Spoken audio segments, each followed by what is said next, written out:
So after a little bit of a while, and then someone decided to be like, I finished up Fear Street Part 3, 1666. So it's kind of interesting where it's like the first half and the second half. The first half was 1666, and of course, lo and behold, and yeah, hold on, let's first talk about the review of this one. Like or dislike, watch or don't watch. Personally, I think it was it was like at a brink of intolerable to watch it, but it was actually it was a good story, but it was the brink of kind unwatchable. It really was, but the reveal was so good, but you kind of made it really what the fuck.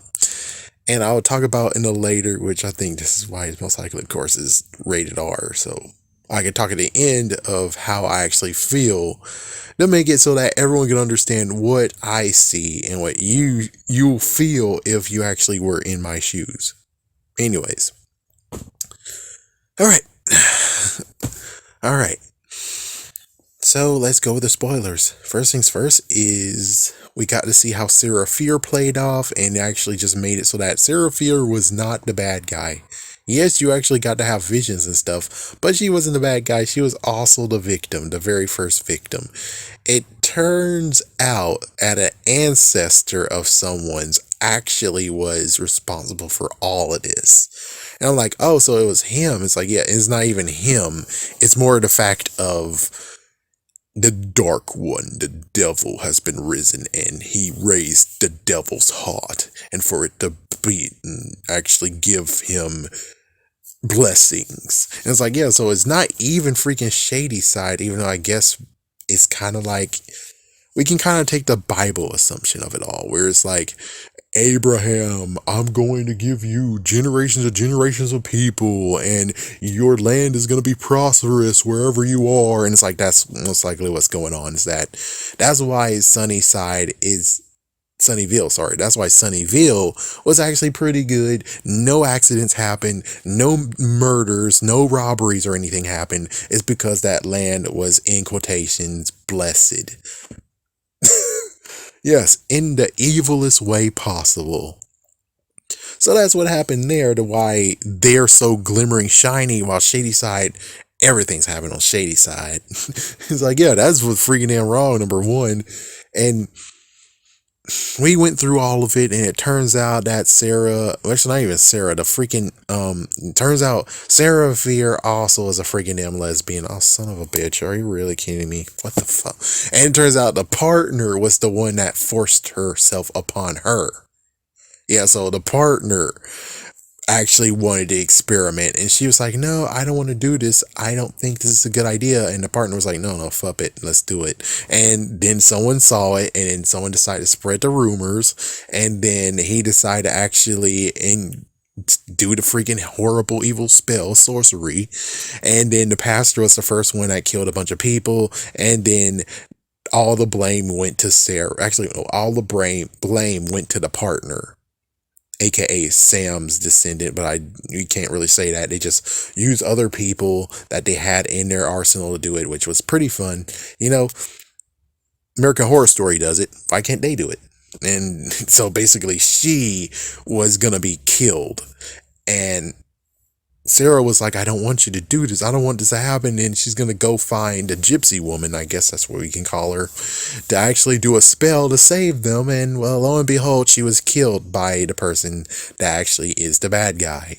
And then he did the spell. And of course, as you can see, he's going to do it. And then Sarah actually decided to put a curse on him after it's revealed.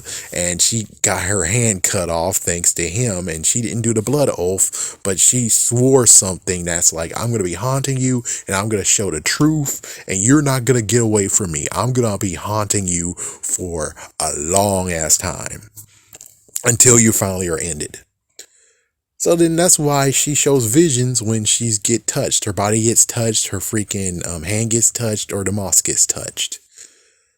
Alright, so yeah, we got all that, and now we actually get to reveal that it turns out the sheriff, oh my gosh, the sheriff's family was responsible for this. And apparently they could have ended it at any time, but You know what happened. It's like, why would they end something that actually is very, very good for them? And it's kind of crazy where, so that means that this whole entire time, the sheriff and the family, the freaking descendant sheriffs, they all, and the mayor, they all knew what the fuck was going on, but they decided to cover it up, which is like, wow. Wow. And I'm pretty sure that means in part two, he had a chance to make things right because his dad just whispered stuff to him. And it's like, oh, yeah. There had to be some moment of where he should have freaking damn stopped it right then and there. But apparently he got turned and it's like, but I thought he wouldn't be turned though. It's like, especially when it gets to the point of where it's like, oh my gosh, your dad just told you that everything that you saw was true and you're responsible for it. Your ancestors are responsible for it and you don't end it. You just let it keep going. Are you fucking kidding me? That's what happened. What the frick? What the frick, dude? So I had to actually get an understanding what's going on because it turns out to end it, you have to kill yourself, question mark. It's like, yeah, so apparently he has to kill himself. It's either that or his father gets killed. It's like, I don't know. It's like, I don't know exactly how that plays out. And it seems like, yeah, the brother's still alive. So it's like, I don't know who, but it seems like somebody in their family had to get killed. And I'm like, did he really deserve to get killed? Even though it's kind of like, yeah, but he framed the black guy. Wow, you're a fucking racist too. You bastard. What the fuck? He framed the black dude. The fuck? Not to be confused with the little brother. No, there's two black dudes in this whole entire thing. Yeah, the black dude's actually the janitor and he got busted for something that he didn't do. And it turns out the freaking sheriff screwed him over on it. What the fuck? So the idea is simple. They take her blood and they're going to actually use now, I forgot her name's blood. Yeah, the freaking very character's blood, and now her blood is freaking screwed. And they're going to chase after her because she knows the truth. And it was kind of cool that they actually caged him up first. They're going to wait for the freaking police officer to come. And well, lo and behold, the other police officer showed up. Oh, damn it, you dumb bastard. What the fuck? But eventually the real one came and they enacted what needed to be done, which blood, carry, yep. And the four of them went to go after him, and he grabbed freaking Ziggy, and Ziggy actually has a gun to her, and it's like, don't do this. If I die, she dies too. And well, luckily they were able to get her away from her, but she didn't think in 3 seconds take the damn freaking sweater she has on off. Yeah, that happened later, where it's like, oh great, now she's getting chased too. And it's like, yeah, now that divides people who's going to be victimized on this shit. It's like, yeah, and no, Sam is actually tied in the back. Yep. Thought it need to be known that she's still in this picture. So basically, the freaking police officer was able to escape. Ziggy and the others are now in the cage, in quotations in the cage. And then they decided to actually do plan A again, where they squirt her blood on all four of them, because there's more than four, but there's 4 kills that showed up. And we had a battle royale. They all killed each other. Eventually another one showed up, and then of course the other girl showed up. Killer, demon, embodiment. And this kid was like with his back going boom, boom, boom. Boom. It's like, what the frick, dude? What the frick are you? What the fuck is this? So apparently the freaking police officer went underground. The girl had to go underground too. And she had a knife. And she was going to end it there. And then, well, he actually got a drop on her. Sam somehow got free. Sam caught the freaking issue before he got the drop on her. And then eventually you had him slipping his hand and touching the, in quotations, heart. He gets to see all the victims that he touched. And then it was ended by the girl stabbing him in the freaking damn eye, killing him. So everything has been done. Of course, the little brother did not come out unscathed. He got stabbed in the side by that girl. And then he got his arm dislocated. Son of a big. Ooh, damn. Of course, the main character did get stabbed, but it turns out she actually had a stab-proof vest of books. cool callback, I suppose. Yeah, and then after that, it's like, oh my goodness, it's like, oh, then two, they're like, oh, let's have a romantic moment and be like, oh, it's finally over. I'm like, get the fuck out of here. Show the next day, son of a bitch. So they basically crawl out. As soon as they crawl out, they're in the other side. They're in Sunnyvale, out of his house. So the freaking sheriff had a house. Well, basically the sheriff's before him.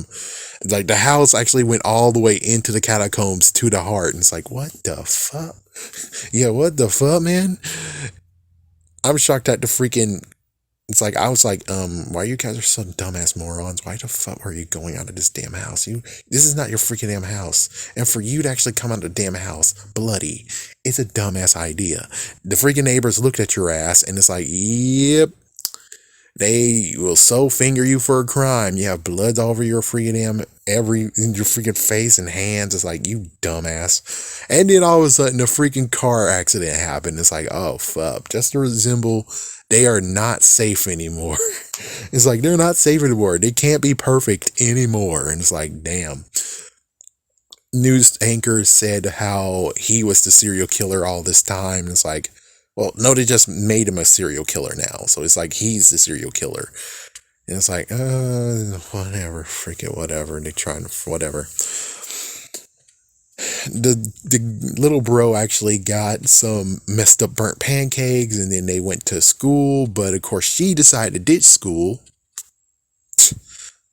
And then, of course, the freaking other guy, the janitor, is trying to make something big. So basically, he's doing a running start to getting the Zune started or an MP3 player started. That's what he's basically doing right now. It's either that, because of CDs. So I don't know. We'll see how this plays out for him, which I don't think we will. But it's like, yeah. And then it turns out the freaking girl he talked to online goes to the same school as him. She's not bad, dude. And she signed your cast. My man. It's like, I want more of that. My man. It's like, yeah, fuck you. It's like, oh, she's a band gig and all that stuff. You should be sad to be happy that she's the hero. It's like, no. She's not really the hero. She caused this too. It's like, yeah, because if it's like, there's a few things. Number one, if she didn't show up in the damn freaking pep rally or the freaking damn memorial, if she didn't show her ass up there, none of this shit would really actually happen. Yeah, it's like none of this shit would be happening. But of course, I guess technically there was a fight that did break out, so we can't really say that she is fully to blame for this. Yeah, but considering she was the one that's like, let's take the freaking water cooler and dump water at them. Yeah, she caused the car accident. Technically, with her friend being a dumbass, being like, oh my gosh, your nose is bleeding. I'm not going to hold on to it anymore. And it's like, yeah, if it's too heavy for her to do it alone, why did you let go, you idiot? So it's like, you both, but she came up with the idea anyway, so they would have continued on with this messed up nightmare, but at least no car accident, it's like, yeah, your two friends might actually survive and not get hurt. Your brother wouldn't actually have a freaking dislocated arm that he has to wear a cast on. Given he wouldn't have his first kiss and won't actually have a moment to have a second kiss, and then, hey, it looks like he might have some charisma in this world, but it's like, yeah, that would be a race, but the people died because of your sorry ass, though. And you want me to see you as a hero? It's like, yeah, but I fixed it. It's like, yeah, but it wouldn't have to be fixed if you didn't do anything anyways. Just saying. So, of course, we end with the freaking romantic moment of those two skipping school to actually kiss each other. Man, kiss my ass. Freak this shit. I'm sorry, but freak this shit, okay? And let me just say this. When it comes to homosexual content, this is just like basically the whole unsolicited dick pics idea. Yeah, no one wants to see a freaking Jing Jong, right? So this is how I feel. Watch a movie just like this, and then all of a sudden, some guy just pulls his pants down and shows his Jing Jong, just right in front of you. And you just focus on it for like at least 1 or 2 minutes, and he's like, girl, I don't understand. Does this seem healthy to you? And it's like, yeah, they give reasons why it's supposed to happen, but do you really want to see it? Do you really want to see it and look at that? I'm pretty sure no. So that's how it is with me. It's like, I don't want to see this. It's against everything I'm supposed to be doing right now. I bet there's some little small moment that people want to see this, but not everyone wants to see it. Am I right? So for me personally, I'm like, if I saw part one again, I would have left. It's like, yeah, I saw part one. And it's like, oh, Sam turns out to be a girl. Yay. I'm like, oh, from so, yeah, as soon as they actually get like really into it. So basically, like episode 2. No, it's the first episode, the first movie. Yeah, it's like the first movie, as soon as they actually go and they're freaking damn doing some messed up freaking hanky panky, I'll be like, oh, fuck this. I'm out. They have a good story. The thing is that they have a good, unbelievable story, and they're leading up to maybe having another one coming soon.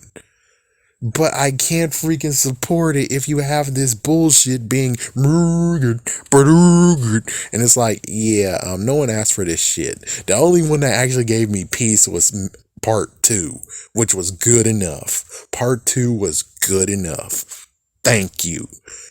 Part 1 and part 3 had all of it, and it's like, oh, son of a... It's like, the story is good without the shit, okay? The story is good without the shit. I don't give a shit. I just want to watch the story. So that's why it's a messed up mixed bag of being like, it was pretty good, but also you got to remember, these are teenagers. Why do you want to see a girl and girl make out teenager style? I'm pretty sure that's kind of bad. Am I right? It's fucking bad. So, yeah, that's the worst part about it. It's like, yeah, it's pretty damn bad. If you want to see teenager on teenager action, pretty sure you'll get arrested for that shit. So, yeah, it doesn't freaking damn work, does it? And it'll be even funnier when it's like, oh, they weren't even teenagers, dude. They were preteens. It's like, that's even worse, folks. That's even fucking worse. So, yeah, get the fuck out of here with your shit. Because, oh, yay, inclusion. It's like, yeah, but it's kind of sicko, too. So, go fuck yourselves. But without the freaking lesbiana bullshit, without the freaking homosexual bullshit, or lesbiana bullshit, mostly lesbiana bullshit, the thing is that it was actually a pretty good freaking scary moment. It was freaking damn well done. The only messed up part is that you had the lesbiana bullshit. That's the messed up part. And I didn't think that needed to really be there. It didn't need to be there at all. You could actually do it interchangeably and it wouldn't figure shit. Personally, I'm like, the main character, even if she was actually on a, like, dudes, I still believe she wouldn't deserve shit anyways. That's the thing, is like, it doesn't even matter if she actually is lesbian or not. She did shit that makes it so that I think she doesn't deserve to have the freaking damn girl. She doesn't deserve to have the free romance. She doesn't deserve it. I don't see her deserving it at all. Even if it was a dude, I don't see she deserve it at freaking damn all. So, man. Now I'm just gonna move on and watch some other stuff. Yep. I would rather actually watch Squid Game instead of watching this shit. And that's what I did. I watched Squid Game instead of actually continuing on and finishing this. A big moment. And it's like, yeah, Squid Game, so much better than this shit. So much better. It's hard to say that, but it is so much better. It didn't have anything that really disrupt anything. They just went for it and had a good story. And you really cared for it. Even cared about the freaking damn girl who stole the freaking damn 4 million W's. The frick. It's like, yeah, I even cared for her sorry ass. And that wasn't good, but whatever.